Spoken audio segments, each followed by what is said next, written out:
everyone, and thank you for joining me. I'm Tracy Harris, and this is At Home in My Head, the podcast that explores life in the cottage at Woodland Corners.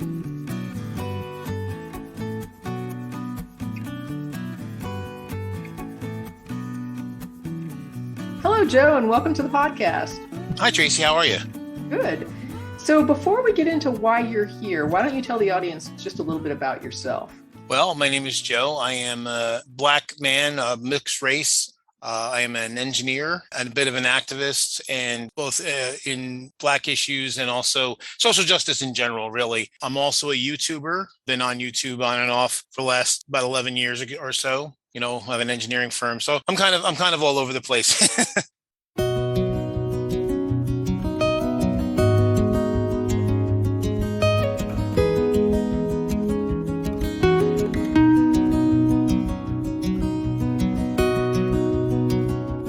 Why I'm glad you've come on to talk to me today is that you have a personal project that you've been working on as well for quite a while now. I've been doing my genealogy really for the last 20 years, but really seriously the last 8 to 10. Things really opened up and got a lot easier thanks to the DNA and a bunch of the other tools, and more documentation getting turning into electronic format. So it's a lot more searchable, and that's opened up a lot of vistas in that area. So what got you interested in this? Being a Black man, again, mixed race. On my father's side of the family, I didn't really know the family very well. I didn't grow up in my father's house. I didn't grow up with him around for much of my childhood. So I didn't really know too much about where that side of the family came from. I mean, I knew my father's from Alabama, and I knew we had been enslaved at some point, but it was all very nebulous. And even my father, I mean, he didn't really know a lot either. I mean, he knew his parents and grandparents, and a couple actually great grandparents that lives kind of long, but he didn't really know a lot of detail. And of course, that's always the problem for us is you run into that roadblock of slavery that, you can only go back so far. Everything up to that point was just oral. And even then I didn't really know that much. And so I really wanted to kind of find out more. And you felt, as you started to learn more, that this was not just something that you were interested in, but became something that was very important, that you felt was important, not just to you, but to Black people in general that have grown up in the U.S.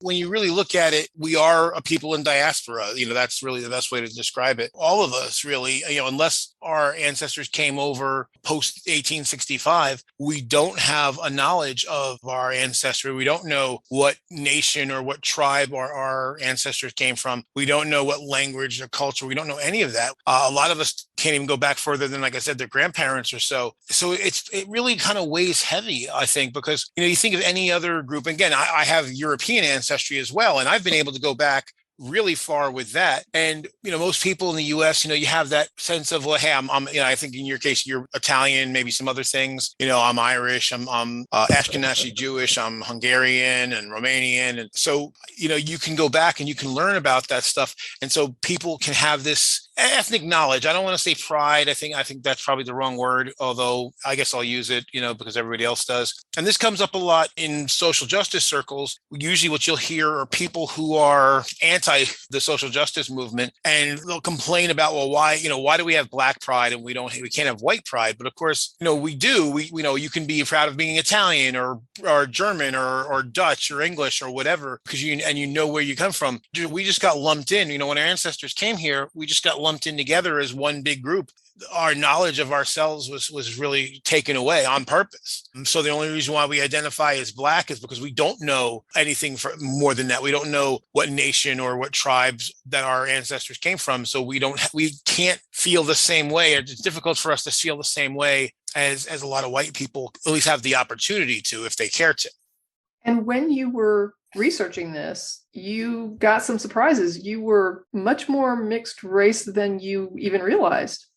I knew a bit on my, like I said, my mother's side. I had a reasonably good idea on that, although there were some surprises there. Like I knew that I had, German, well, I thought German Jewish ancestry, but I come to find out that actually some of them came from what's now modern Germany, but at the time it's also been part of the Austro-Hungarian Empire. It's also part of modern Poland. So, kind of a mix. It was funny because I had a coworker that years ago, and I was telling him about my part of my Jewish ancestry. When I told him the family name, and he asked me to write it down, and when he looked at it, and he laughed and he said, "That's not a German name. That's the German spelling of a Polish name." And then to come to find out that where at least my great grandfather, one of them came from, is in modern Poland, and then found out that his wife actually came from what was at the time part of the Austro-Hungarian Empire.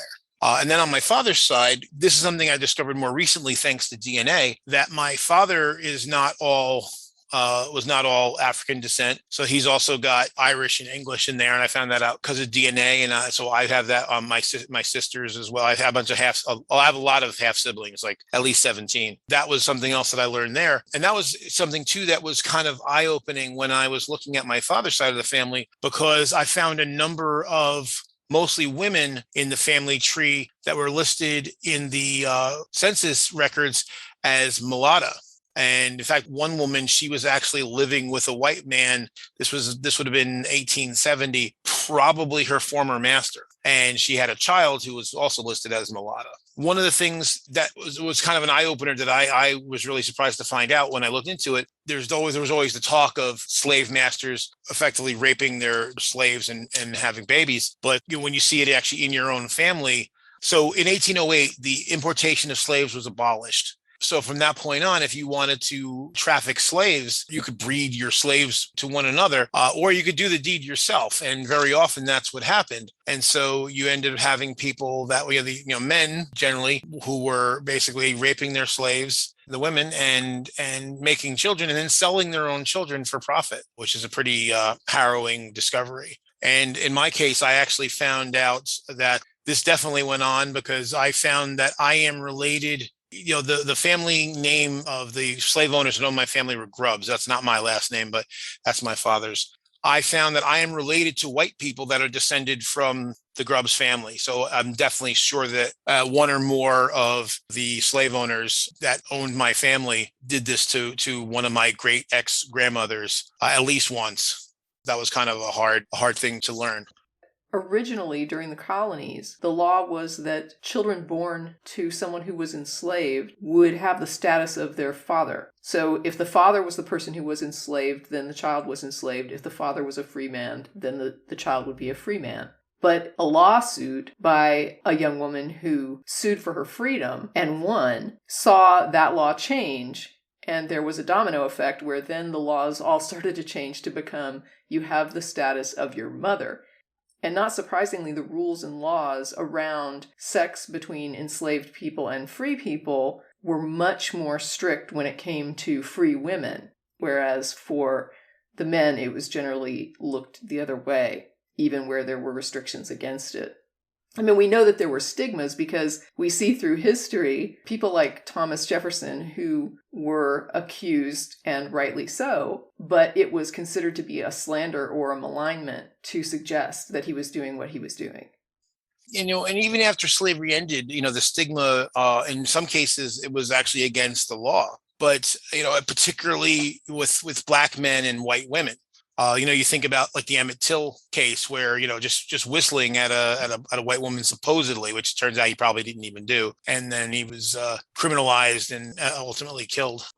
While going through all this, I really discovered that the women of my family, I'm thinking now my matrilineal line, so my mother, her mother, and her mother, and her mother, went through a lot of hardship. Part of that, I'm going to jump ahead down to my grandmother for a second. My grandmother had turns out 5 children, but when I was growing up, we only knew of 3. So my mother was, as far as we knew, the third of 3 children. But it turns out that she actually had 5, and the first child was actually before my eldest aunt that I was aware of. So my Aunt Ruth, my Aunt Evelyn, and then my mom was the order. Turns out that I've got an Aunt Barbara who's older than all 3, and she's actually a full sibling to the 2. What I discovered, one of the secrets was that my grandfather was a bigamist. So when he died, and my grandmother didn't know, and when he died, that's when my grandmother discovered that he had been a bigamist. And I guess because of his premarital status, when he got my grandmother pregnant with the first child, and they weren't married yet, she had to give it up for adoption. And I was able to ascertain that this was actually a private adoption, so it didn't go through any official channels.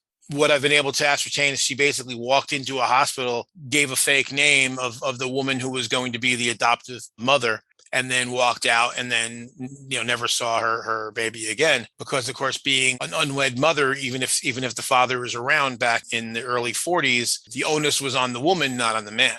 And this is something that I think over the years my grandmother tried to tell me about, but she could never say directly. She used to say how, well, things seem different now, but they really weren't. That unwed women had children way back in the day, but it was hidden. And, the woman would go away for a while, and then a family friend or an older relative would suddenly have a so-called change of life baby, and that's where they would leave the child. And I realize now that she wasn't talking about, in the generic, she was talking about herself. Even years later, she couldn't bring herself to say it because she grew up at a time when that would have been so stigmatized that I think that she couldn't bring herself to tell us.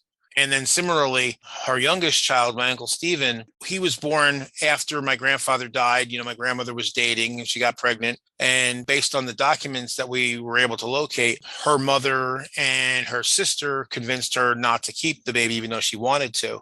Now, in both cases, my aunt and my uncle, we actually found them thanks to DNA. Found my uncle first, and I logged into Ancestry, and I was just checking my matches, and I see that I got an email message from somebody, and it was my uncle, and he said, "Hey, I think we're related." And then going through everything and figured out what had happened. And then about a year later, he came to visit, and while he was here, I got another DNA match to another close family member. It's my cousin Herman.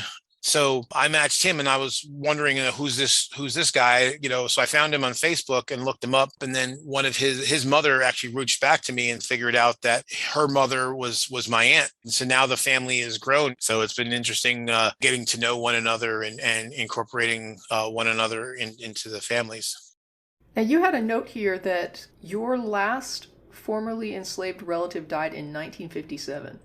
Correct. Yeah, that was my great-great-grandfather, Jack. Yeah, so he was born in like 1845. He lived for, to be very old. He died in 57. And this is, I try to tell people who try to say that slavery was like a million years ago. He died in 57. My oldest sibling was born in 1953.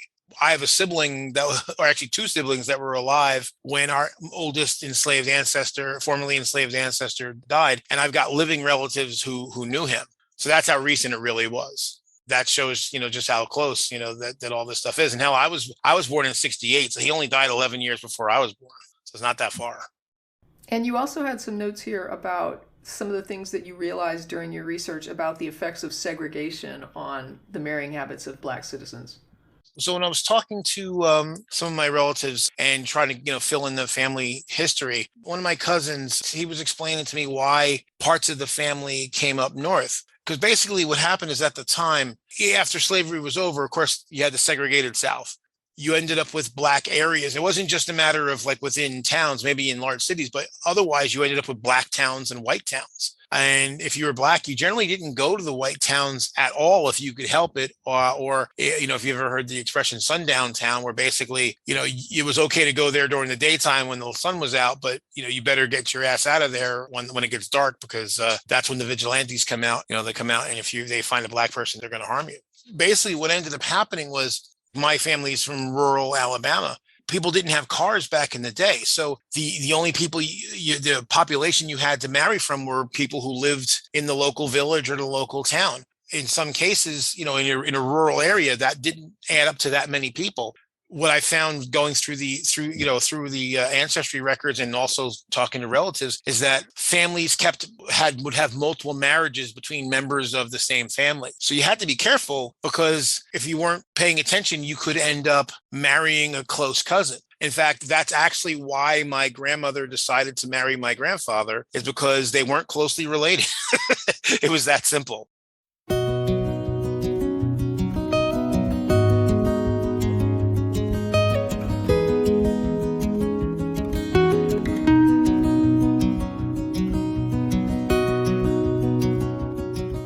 So what were some of the challenges that you ran into? I mean, I can understand why it would be hard to find records for your family that was on the side that was enslaved, but how have you gone about doing that? What's has helped in the last probably 10, 12 years is that as the interest in this has grown, people have been doubling their efforts as far as trying to scan whatever data is available on paper and get it, into the computer. And DNA has really, really opened things up more than anything else. The paper records are nice, but the DNA is really king, because the documentation is very often mistaken, or there's errors. One thing that's very, very common to see, somebody's birthday may get moved up a year or back a year. It'll have still usually the same date, but a different year. So you can't always depend on it. But the DNA record doesn't lie. And that has really opened things up. I found one cousin, about 2 years ago, that lives in Atlanta. And again, this is an artifact of segregation, what I call soft segregation. This was upstate New York. So her father was Black. He's a blood relative of me. And her mother was white. They had a relationship. They had 2 children. But of course, that was not going to fly in upstate New York, even though there weren't segregation laws necessarily on the books, but just societally, that wasn't going to track, to the point where my cousin would tell her mom, I'm pretty sure I'm Black, at least partially Black. And her mom would tell her, no, she wasn't, which is ridiculous. If you saw my cousin, you'd know right off the bat. So she did the DNA, and she finally told her mom, look, Mom, stop lying. I've got the DNA to prove it. But it's opened up a lot of vistas because she didn't grow up with her father around. I guess he kind of stalked her and her sisters just to kind of keep abreast of what was going on in their lives. But he wasn't allowed to be in their lives. So she knew nothing of that side of her family. So the DNA, she matched me, she matched a couple other relatives, and we were able to narrow down her father. And then, as it turns out, my cousin Carrie used to hang out with her father. So now she's able to fill in all the stories about what her father was like and what he used to do and all that, because she had no way to find out. So DNA is really opening up a lot of things. There are some gaps in the documentation as well. Like in the 1890 U.S. Census, the bulk of it was destroyed in a fire. I would say, as far as all the tools go, there are a lot of different sites that do DNA. There are a lot of sites that you can use to track, go through the documentation and build your family tree and everything. I find that the absolute best for keeping track of a family tree is Ancestry.com. They really have the best search tools. They have the best tools for building your family tree. And then on top of that, you throw on the DNA. Any of these, the system is constantly trying to match you to people you're related to. So they're constantly updating, and they're also trying, at least in the case of Ancestry, they're also trying to match your tree. So if you build a tree, someone else builds a tree. If the system thinks it's got some confluence between the two, it'll give you a little hint, a little leaf to say, hey, I think we got a connection here. And then you can follow that up. I've also done 23andMe. 23andMe is useful, but I don't think it's as good as Ancestry. On Ancestry, I'm finding probably equal amounts of people from my mother and father's side, maybe actually even a little bit more from my father's side. On 23andMe, I'm finding a lot more on my mother's side.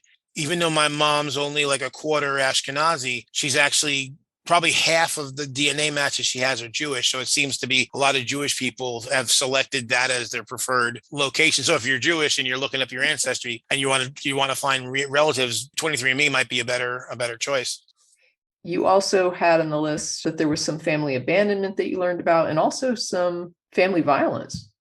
My step-grandfather, he was a provider, but he was very reactive. So he could be very, domineering. And I never saw him hit my grandmother when I was a kid, but my understanding from talking to my mother is that when she was younger, he was very handsy, as far as, violence, and also, attempted sexual violence on my mother, which I didn't find out about that until recently. So that was it. So that really messed my mom up, as you would imagine. When I was a kid, my mom was kind of reactive. My father was 35 when I was born, and my mom was 19. What happened was my mother was living with my aunt as a boarder and was working in the house, in my father's house, cleaning, watching my siblings and so forth. She was actually dating one of the guys who worked for my father. My father, his wife had my brother Ronnie a few months earlier. So, I guess his wife was not looking to have relations yet. And so he trapped my mom in the basement in the where the washing machine was. I was the product of that. That was something harsh. And it was very difficult because, for my mom, but also trying to understand, because my siblings were not aware of this until recently. They kind of resented my mother because they kind of felt like their father was running around, and they kind of, well, again, put the onus on the woman, not the onus on the man who was married and has a bunch of children, put the onus on the woman because, well, what did she do to woo him? And meanwhile, she really didn't have a lot of choice, or at least she didn't feel she had any choice in the matter. So my sister Denise, she kind of knew, she kind of understood. I'm learning more about my father as I go, because again, I didn't grow up with him around. He was physically abusive to my siblings and to his wife. He also had committed sexual violence against a couple of my sisters. It was kind of a pretty dysfunctional thing. We were living in my aunt's house. And then at some point, my father's wife figured out that I was not Joe Stevenson's child. I was actually her husband's child. And then she made us leave. So that was kind of rough. I'm so glad the strides that I've made, in my life. The whole thing dealing with social justice is really about, becoming a better person and treating people better. You kind of ending these cycles of violence and cycles of assault and all these kind of things. So when you go back and you look and you realize what people went through, it also does help you understand too, because my mom, she was violent when I was a kid. Help me understand what she went through. She was traumatized. It's not always the case, but a lot of people who are traumatized end up becoming traumatizers themselves. The next point that you had on your list was about bigotry in the family for both anti-Black and anti-Jewish. My great grandmother, she married a Jewish man. What's funny is the story that I was told growing up was that we didn't know the Jewish side of the family as well. And that when my great grandfather died, that we were kind of cut off from the Jewish side of the family. And my grandmother seemed to put the onus on the Jewish side of the family. But come to find out, I actually was able to track down one of my grandmother's first cousins from the Jewish side of the family. And she filled me in on a lot of going on. And it turns out that my grandmother actually worked for one of her aunts on and off when she was, times when she was struggling to find a job. And that really the bigotry didn't come from the Jewish side. My great grandfather, when he married my great grandmother, and he was worried because his mother was Orthodox. His father wasn't, but his mother was Orthodox, and he was really afraid that she was going to disown him because he married someone who wasn't Jewish. But he ran into his father in Manhattan one day, and his father was like, Mo, where have you been? What's going on? We haven't seen you in months. We're worried. And he's like, well, Dad, I married a girl and she's Catholic. And he's like, well, we don't care. Just come home. we miss you. We want to know that you're safe. So I've surmised that the bigotry actually came from my great-great-grandmother on the Hungarian side. And that's kind of backed up by the fact that my great-grandmother was also her and her sister are also a bit of bigots. I never met my great-grandmother, even though she lived until I was 10. She refused to see me. And apparently I was known as that child. So she resented me because my father was Black, as if I had anything to do with it, as if I chose. And as if it was a problem. Well, exactly. As if it was a problem, which it shouldn't have been. And two, as if even if it was a problem, as if I had anything, it wasn't my fault. I'm just the product of that relationship. But she never saw me. And my cousin, two of my cousins, she did see, she was upset at first because, like I said, the one was his mother wasn't married at the time. But she eventually softened to that and did see him. And he got to know her, fairly well. The last probably 3 or 4 years of her life, he used to go and see her like probably every 3 months or so. So he got to spend quite a lot of time with her, and I never did. Now, the other thing too about it is like when I was first born, now my grandmother was tickled. My grandmother, my grandmother didn't have a bigoted bone in her body, thankfully. I don't know how she escaped it with such a bigoted mother, but she didn't have any of that. But my step grandfather, he was like, I guess, a soft bigot, what I'll say. He was one of these people that would kind of believe, everyone's all okay, but he didn't believe in the mixing of the races as far as, having children and stuff like that. He was totally against it. He told me once that when I was first born and he and my grandmother came over to see me, and so my grandma's going all goofy over me and everything, and he refused to even look at me. And then something somewhere inside of him made him say, and this is, I'll quote him as best I can. He said, "Who the hell are you, old man? This little baby has had nothing to do with whatever you're mad about." And in an instant, his heart changed. So that was kind of amazing, that just, being confronted with that and realizing that he was being ridiculous for whatever he thought of miscegenation, that he shouldn't hold that against me. And so then he, and to his credit, he did do a fairly good job of trying to provide for me and make sure that I got through college and all that. So, with all his problems, he was kind of a tyrant, but, on the other hand, he at least held up, that part of the bargain anyway. And so you also found out that you had some interesting folks in your history. This is on my grandfather's side of the family. Again, because he was a bigamist, and because my grandmother did meet his mother and his siblings at some point, which is very strange to me that they knew he was married and yet they said nothing to her, But in any case, she had met them. We knew her name. We knew where she had come from approximately, but we really didn't know anything else beyond that.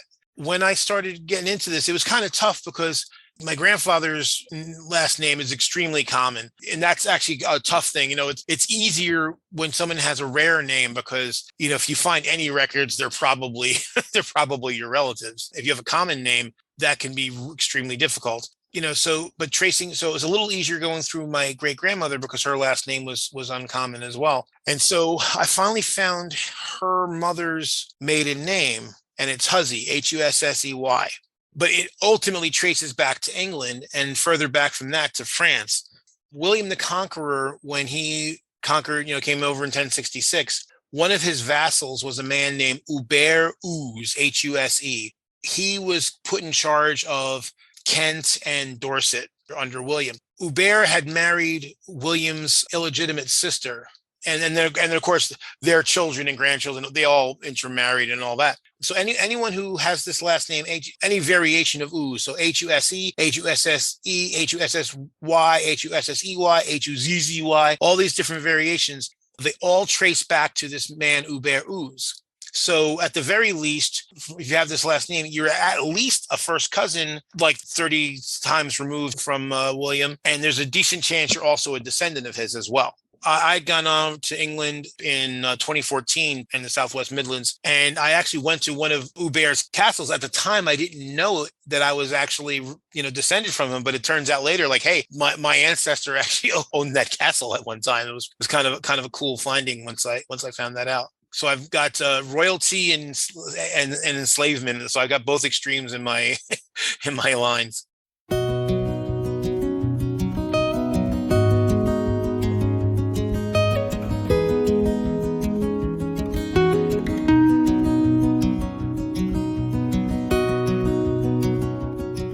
Prior to doing the research, how did you identify?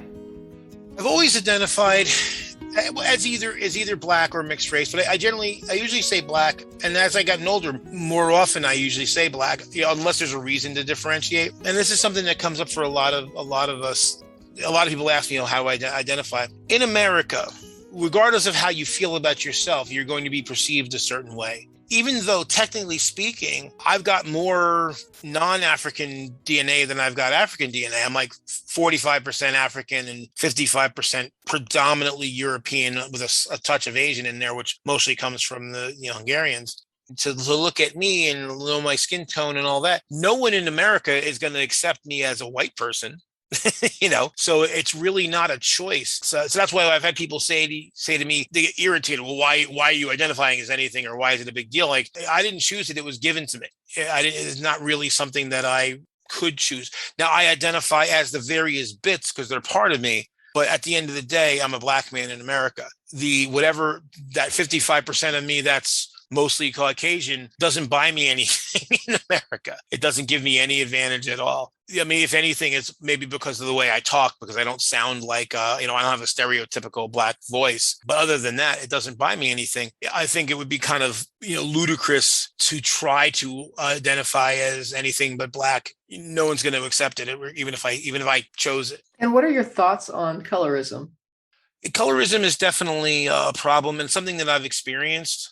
When you get into black culture, colorism kind of works both ways. I mean, generally speaking, in our society, colorism generally favors lighter skinned people and disfavors darker skinned people. But in certain circles, it works the opposite. It's less of an issue than it used to be, but certainly back in like the 70s and 60s and maybe even early 80s, there was very often a resentment toward the lighter skinned people because of the perception that you had it easier.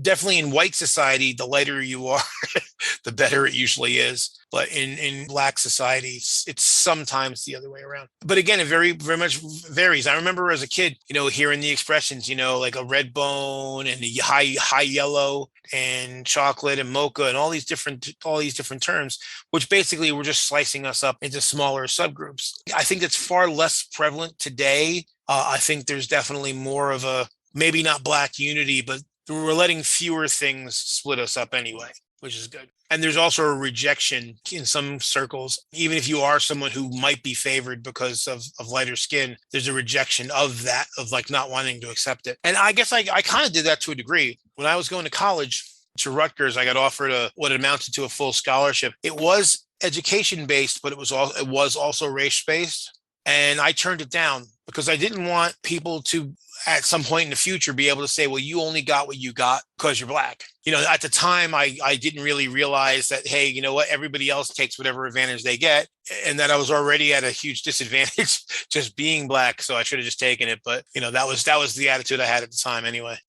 You've talked a little bit to me about some of the things you've done simply due to consciousness of how you're perceived. I hate stereotypes. I don't want to be perceived as a stereotype. To be honest, up until fairly recently, I used to get annoyed at people who did fit whatever stereotype that was about them. I kind of learned that that's kind of wrongheaded, but I did not eat fried chicken or watermelon in front of white people that I wasn't related to or close friends with until I was 35. And it turns out that's actually a thing. I think you shared with me like a comedy clip.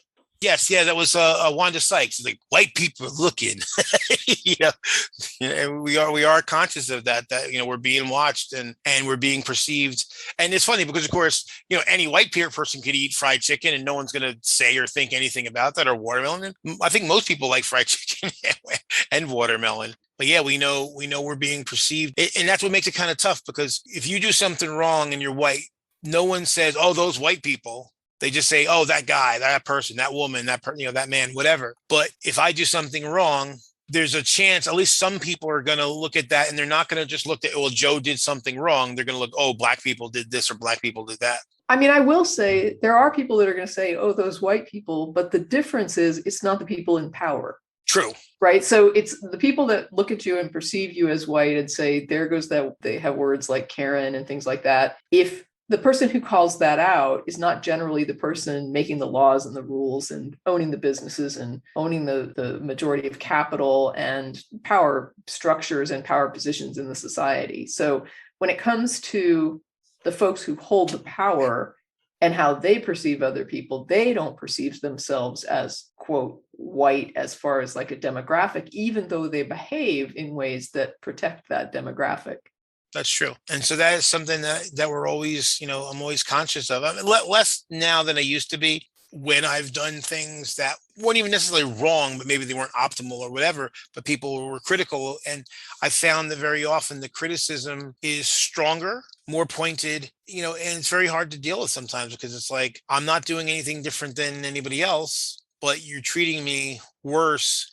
My infractions are always worse than, the other guy. And it wears on you after a while. So you become hyper aware of again, how you're being perceived all the time, because you have to, particularly with a white woman or sometimes Asian. If I get in an elevator, I never had this issue with a black woman ever, and rarely with Hispanic women for some reason. But you go in and you see somebody tense up. Maybe they pull their purse a little closer to themselves, or they get that nervous look on their face. And so I spend a lot of time in elevators just facing the corner away from anyone, if it's just me and a woman in there, because to try to put them at ease so they don't freak out and think that I'm going to hurt them. Part of it, I know I'm a big guy, but the fact that it's never, ever happened with a black woman ever. This is the thing that's been interesting for me. And this is, again, why the genealogy was so important for me, is that I grew up in my white grandparents' home. They did their best, but they didn't know anything about black culture or black history. They made me aware that there were people out there that were going to hate me because of this color of my skin or my ethnicity or whatever. And they told me to defend myself and never to put up with it. But there's only so much they could do.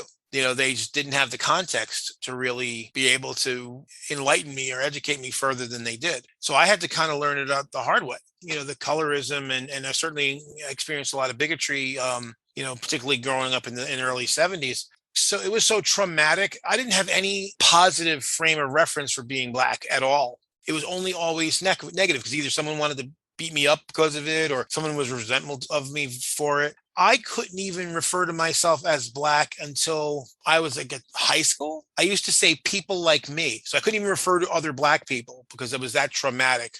I said people like me. That's the best I could do. So I had to learn really what it meant to be Black, other than the fact that everyone wanted to kick my ass. So this was all part of that journey. And now I know that, thanks to DNA, I know that I'm Nigerian and other West African, and I've got probably most of Africa covered. And I'm actually looking to possibly visit when I perceive it to be safe to do so.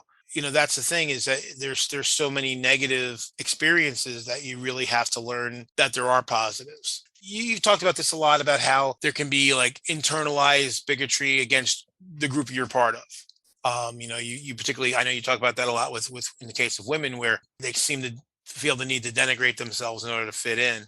Right. Denigrate themselves and even denigrate other women. And because I grew up in a society that is so anti-Black as a whole, I didn't even feel comfortable sitting in a room of Black people because I wasn't used to it. I was indoctrinated with all this negativity toward being Black. It wasn't really until I started to get to know my siblings and I would, learn to just sit in a room of Black people and not feel awkward. That's what I've been through. It's kind of weird. I'm good with it now, but yeah, it took a long time. That's when I started to realize, when you and other people that I know would start talking about these things, and then it would trigger things in me, and I would realize, oh yeah, and then I would start drawing those connections, like, wow, yeah, that's how I was feeling. Has anything surprised you? As I started meeting relatives that I've discovered, mostly thanks to the DNA, how quickly and easily that some people have been incorporated into my life and me into their life, even though we've only met each other in the last few years. So it's weird because we certainly can have familial connection to people that we're not blood relatives to and have very strong and solid relationships like that. And certainly we can have blood relatives that are awful that we don't want to associate with. I don't know if it's a societal thing. I don't know if it's a genetic thing, but there is something about that connection. And I think in the case like with my Aunt Barb, she looks so much like my Aunt Evelyn. I see the family resemblance. And so I felt close to them almost immediately. And that's been kind of wild. The other thing too was with my Uncle Stephen. Now with that case, it was really more the other way. What happened is when we met online, both myself and my mother, we embraced him right away, and he was surprised. And for my part was, and I didn't grow up with my siblings. After I started meeting them, some of them were cool with me. Some of them were kind of standoffish. I kind of stayed at arm's length because enough of them were standoffish that I guess I was afraid to be hurt. But my sister Lillian, she used to always reach out. She reached out to me way more than I reached out to her. And it's not that I didn't want to, I just felt awkward. And then unfortunately, she died in 2014 and she's younger than me. So I guess I kind of felt like there would be more time, and it turned out there wasn't.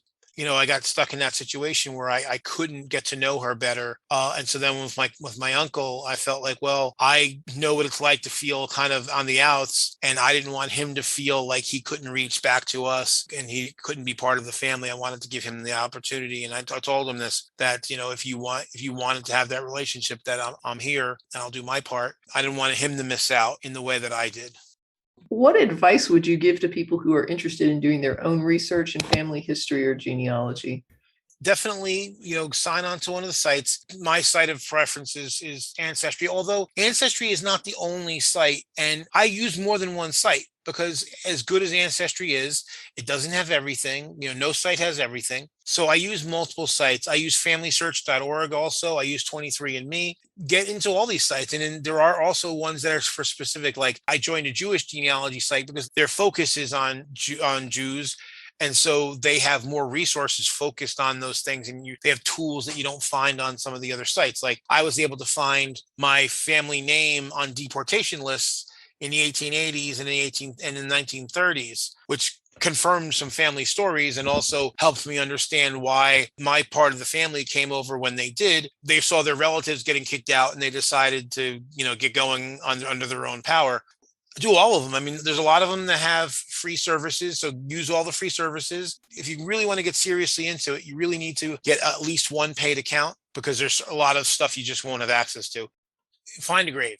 That was another tool that I found very, very useful. And that actually helped me figure out part of my Jewish ancestry. Again, I was stuck. There were some people that we were supposedly related to. I remember one of the names for my grandmother, and I did a search and I got a hit on Find a Grave. There was actually an obituary, and it said this man and his wife and then his children, and one of the children is still alive and he still works for the same law firm. So I actually reached out to him and I said, hey, look, we're related and here's how we're related. I don't know really much. And he was the one that actually pointed me to where the cemetery was that the family's buried in.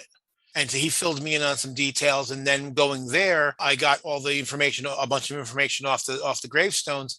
And that led me to my grandmother's first cousin, who filled me in on further. So in addition to the other sites that I've talked about, Find a Grave is another invaluable site for finding this stuff out. And then doing the DNA, a lot of people are a little skittish about doing the DNA.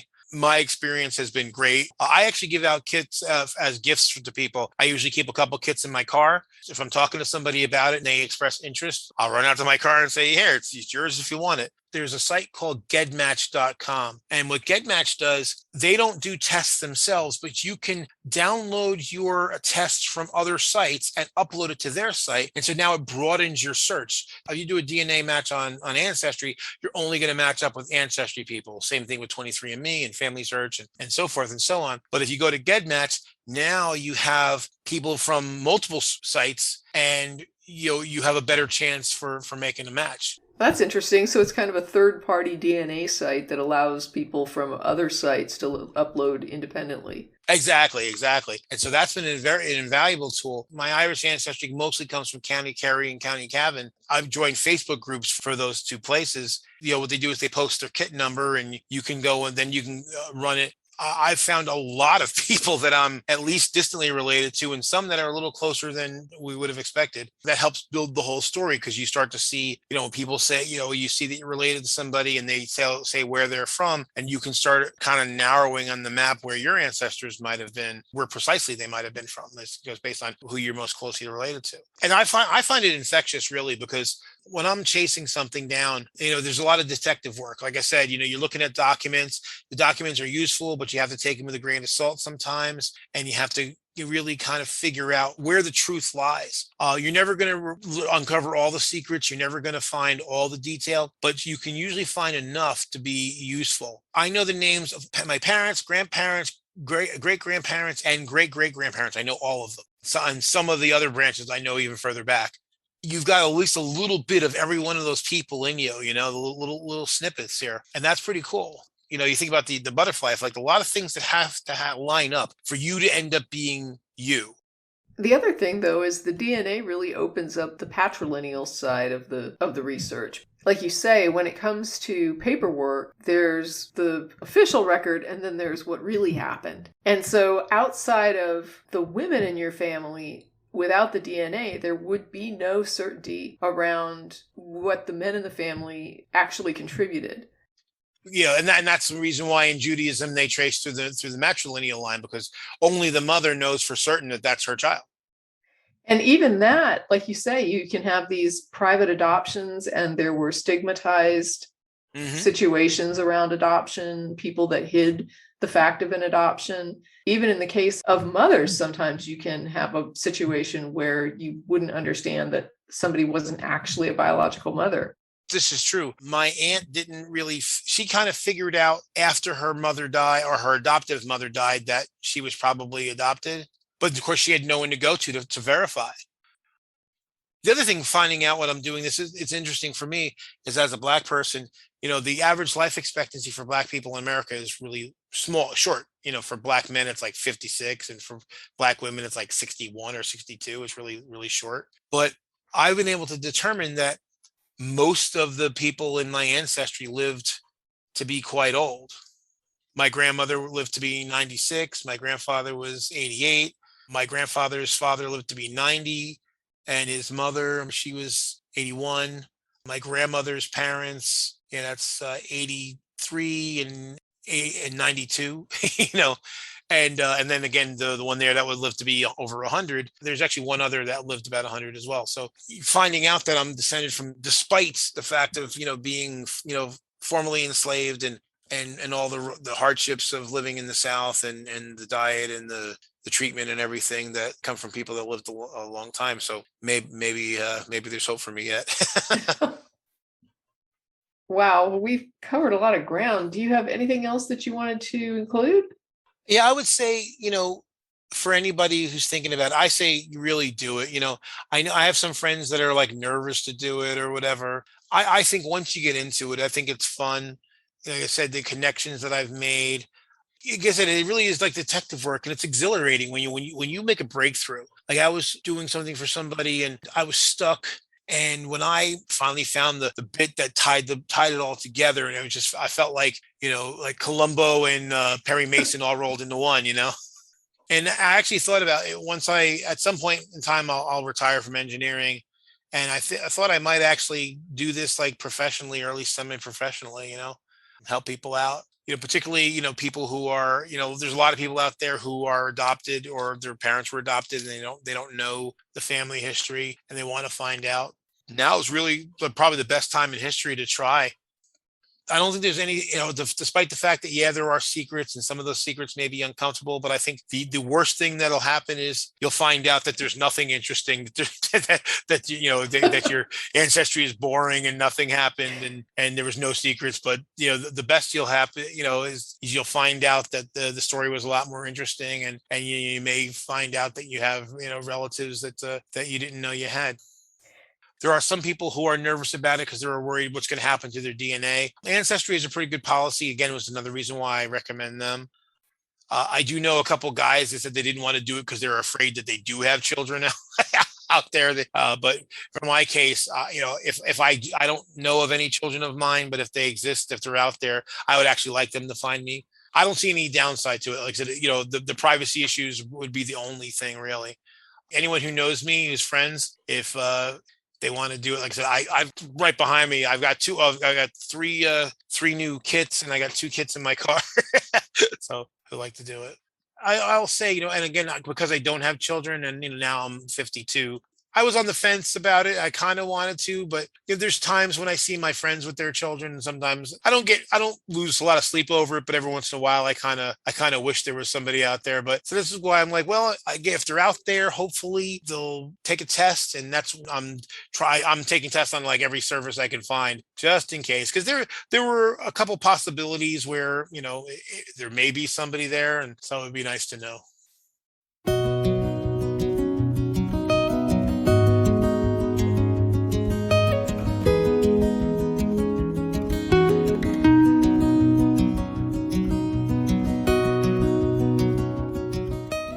So you mentioned that your family immigrated. What's that about? The family was based in Alabama, my father's side of the family. Well, one of the things that happened, obviously, there's a problem in general with segregation, and that was very difficult. But one of the big impetuses was that one side of the family, I had mentioned before, that about the limits of who you could marry and who you couldn't marry.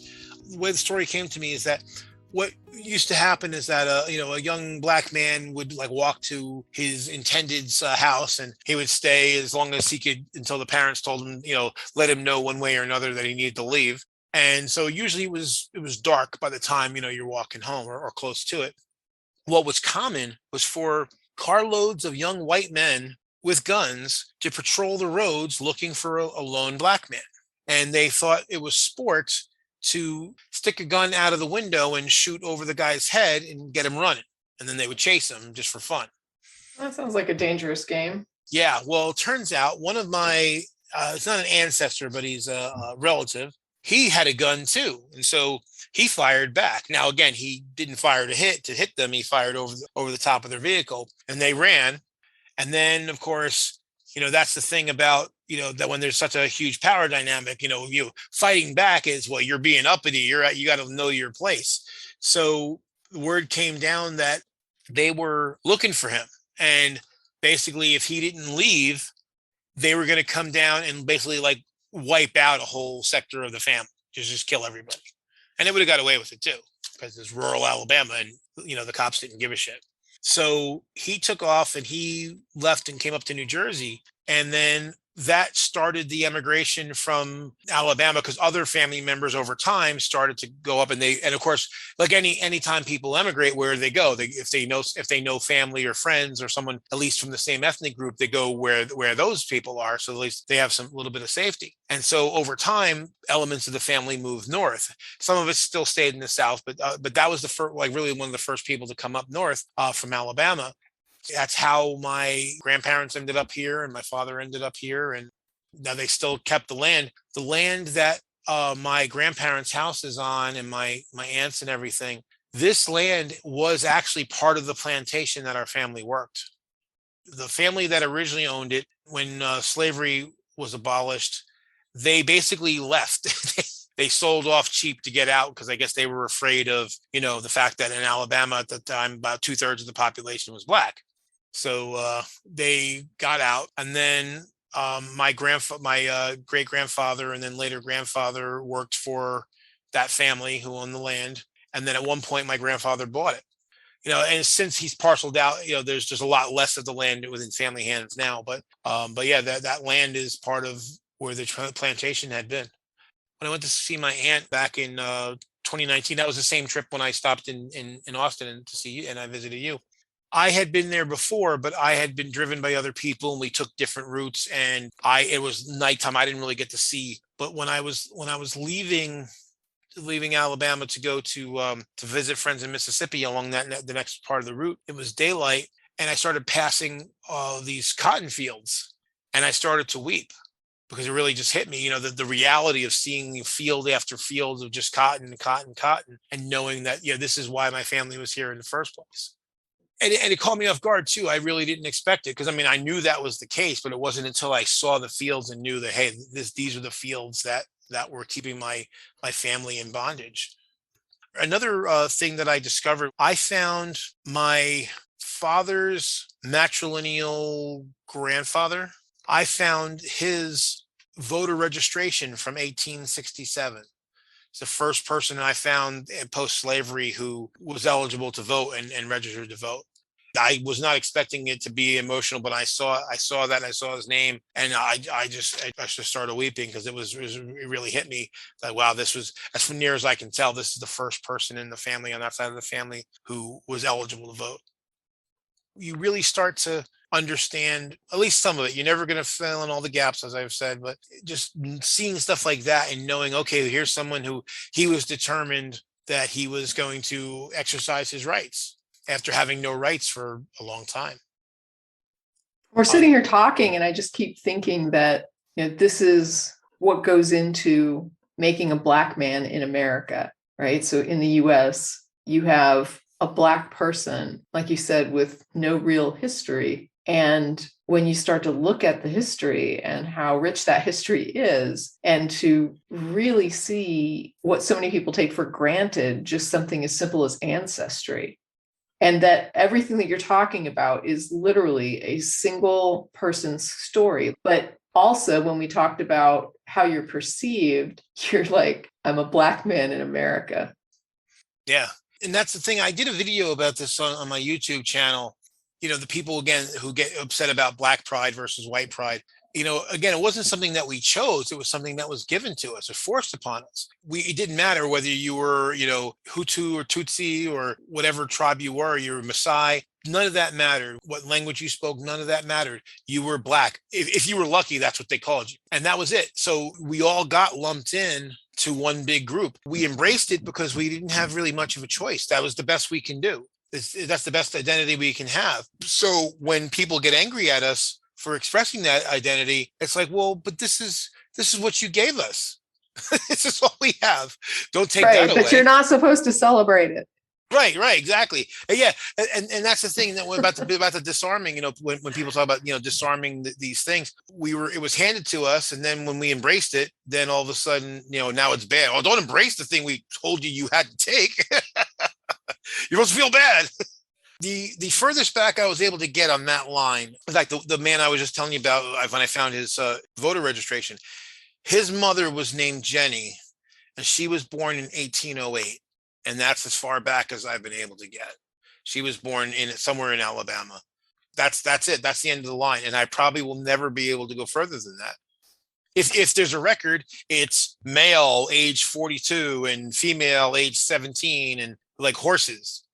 Well, especially, one thing that hit me hard, because a lot of times, when people talk about, why haven't Black people come up? Part of this study that I've done in my family history, and you really start to understand why, how people were prevented. One of the things I found out, talking to a relative about one of my great uncles, is that he had a store in Abbeville, Alabama, and he was successful, and most of his clients were Black. At some point, because he was getting to be too successful, a bunch of white people basically had him declared mentally incompetent, even though he was fine. And then he was murdered in an asylum because he had too much. He was being too uppity. He was too successful, and they didn't like that. So you start to understand how things are the way they are. And you drive around. When we were down there, when we visited my aunts and so that my grandparents' house and everything, we also visited my siblings' the house their mother grew up in. And driving through this neighborhood, and again, this has been, people have been there for a long time. And some of the shacks that probably go back to slave times that people live in today, because they don't have anything. And of course, when you don't have, when you have no wealth, your ability to attain more wealth is. Yeah. Like, are any of these people going to go to college? Right. Unlikely. Right. Exactly. They probably don't even have a good school to go to.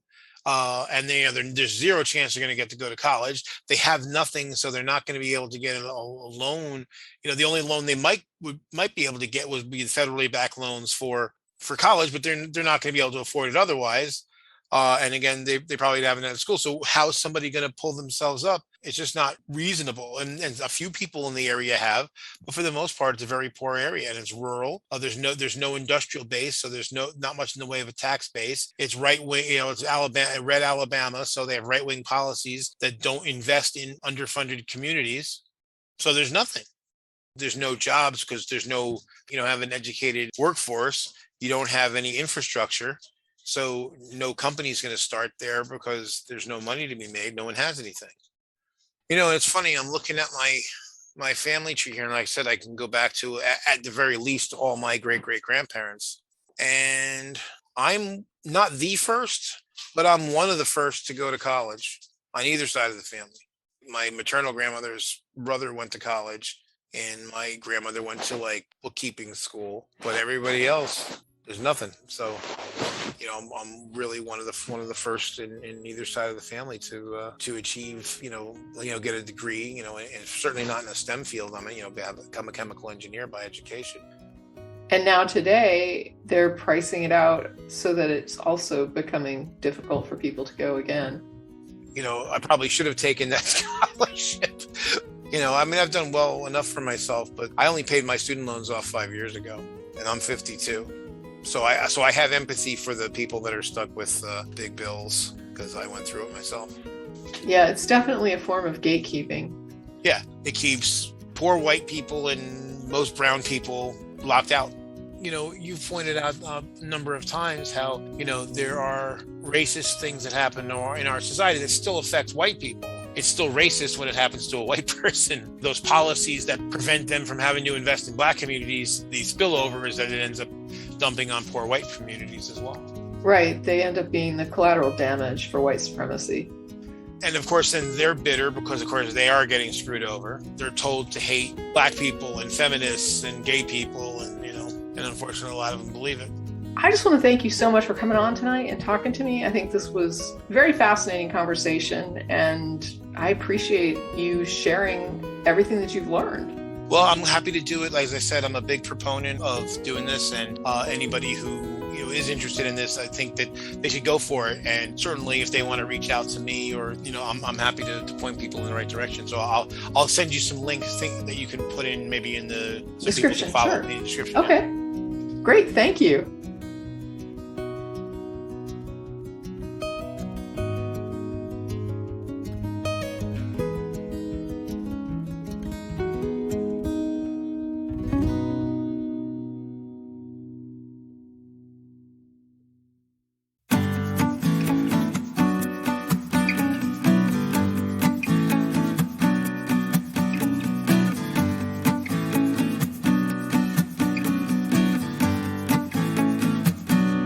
That's it for this episode of At Home in My Head, exploring life in the cottage at Woodland Corners. Thanks for listening, and as always, stay safe, be well, and never stop exploring.